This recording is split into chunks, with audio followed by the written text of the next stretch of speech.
Hey Mixer, Graham here from therecordingrevolution.com, and this is a video series that's going to show you all the basics of how to mix a song using a variety of Waves plugins. Now, in this video, I want to show you how to bring in some strategic reverb and delay into your mix so that you take your already well-recorded and mixed song and then put it in a sense of space. So it sounds like it was recorded in maybe a real studio and not your bedroom. So my favorite thing to do to make this happen is to grab a simple room reverb, and a great one to use is the True Verb. And what I've pulled up here is a preset called Studio A. It's right here. And what I like about this is that it's a very natural sounding studio reverb. It doesn't sound like a fake space. It sounds like a real space. And to me, that's what's missing in, for example, my small studio. When I record drums, it sounds very small because it's in a small room. I would prefer to have drums that sounded like they were recorded in a drum room or a nice studio space.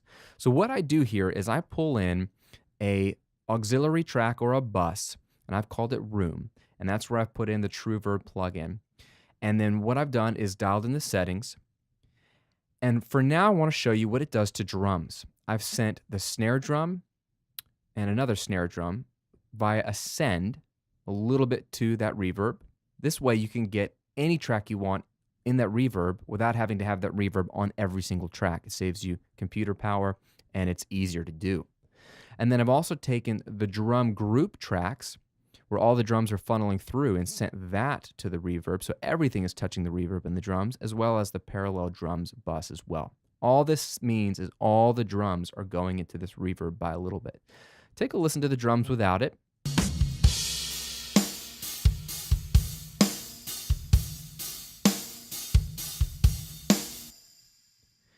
Now take a listen to the drums through this reverb.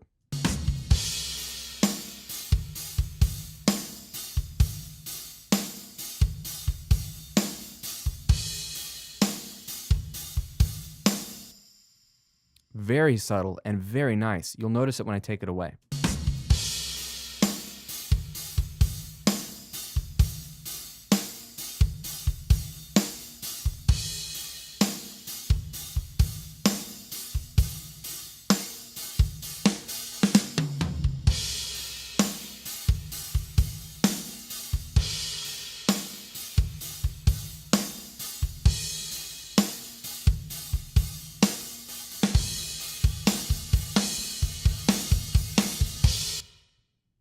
Very full. It does two things for me. It widens the drums a bit because now if you listen to that snare hit, it doesn't sound tiny and up the middle. It sounds like it decays nicely in stereo.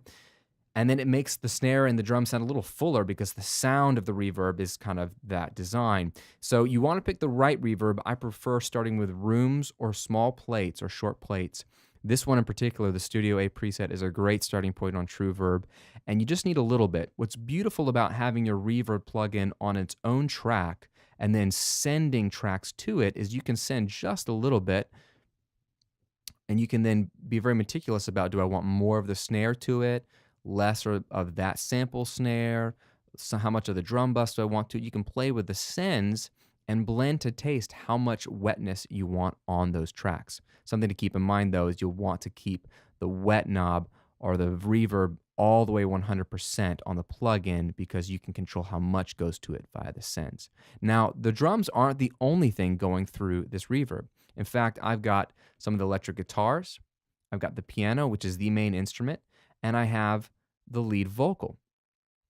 This gives those tracks a little bit more sense of space as well, because I want them all to sound like they were recorded in the same room, a real studio, as opposed to a bedroom. So let's bring these in. Invincible, we are incredible. There's no way that. Take away the reverb. Invincible, we are incredible. Dry as a bone, right? Invincible, we are incredible.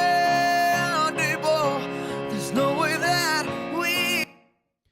This is not supposed to be a noticeable effect. This is a thing that subtly widens the tracks and puts them in the same space as the drums. It's really, really nice. So if I bring everything back in the mix, even the things that don't have reverb, And what I'm going to do is simply bypass the room reverb track entirely. And it'll subtly change, but it's for the worse when you take it away. Invincible,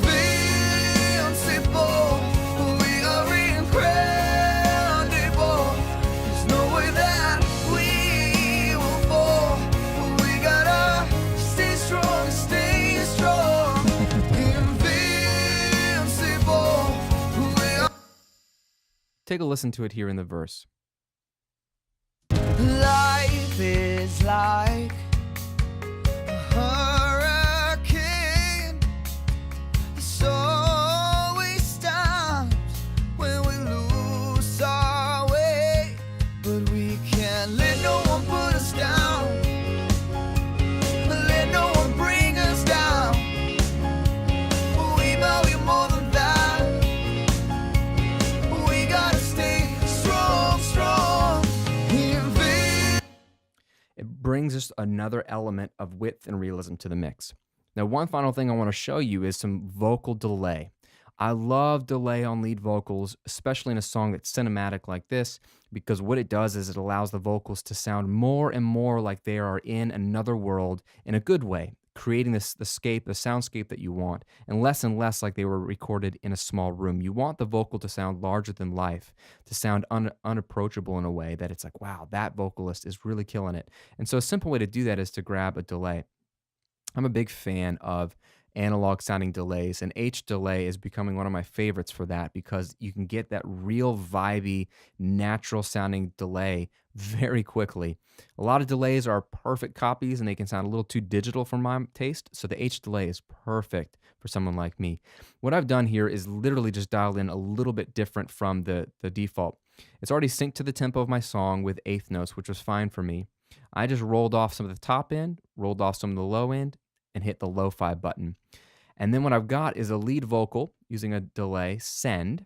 Again, just like with the reverb, I'm sending a little bit of it to this delay track. Take a listen to what this sounds like. Life is like a hurricane. Very, very cool. Very, very musical, right? Especially in context with a mix. Life is like a hurricane. There's always times when we lose our way, but we can't let no one put us down. It fills in some space. It makes the vocal sound polished. 2 tips for you on delays for lead vocals, though. I really love mono delays, and I think you will too. Instead of a ping-pongy delay that goes back and forth, nothing wrong with that, but having the delay go up the middle or even pan slightly to the right or slightly to the left, but the delay goes into one fixed spot, it does 2 things. One, it keeps the clarity of your mix where you're not having this delay swarming all around, kind of clogging up your mix, as it were. And 2, it allows the listener to pinpoint the sound of the delay because it's coming from one unique point in the stereo field, right up the middle in my case, or panned off to the side if you want to do that as well. I've done that as well.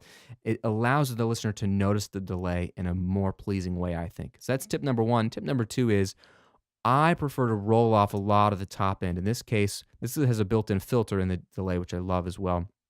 I've rolled off everything above 1.5K. So it's really not a lot of clarity, not a lot of breathiness in the delay. It's a more muffled sounding delay. And then I also roll off some low end just in case there's any rumble in the vocal. The vocal shouldn't have any because I've already EQ'd it, and this is being sent from the already EQ'd vocal. But really rolling off a little bit of the top and the bottom end helps the delay sound even cleaner and won't get in the way of the rest of your mix. And what I'll do is just bypass both the reverb and the delay in the mix, and you can hear what's going away. Life is like a hurricane. There's always times when we lose our way, but we can't let no one put us down. Let no one bring us down. We value more than that. We gotta stay strong, strong. Invincible,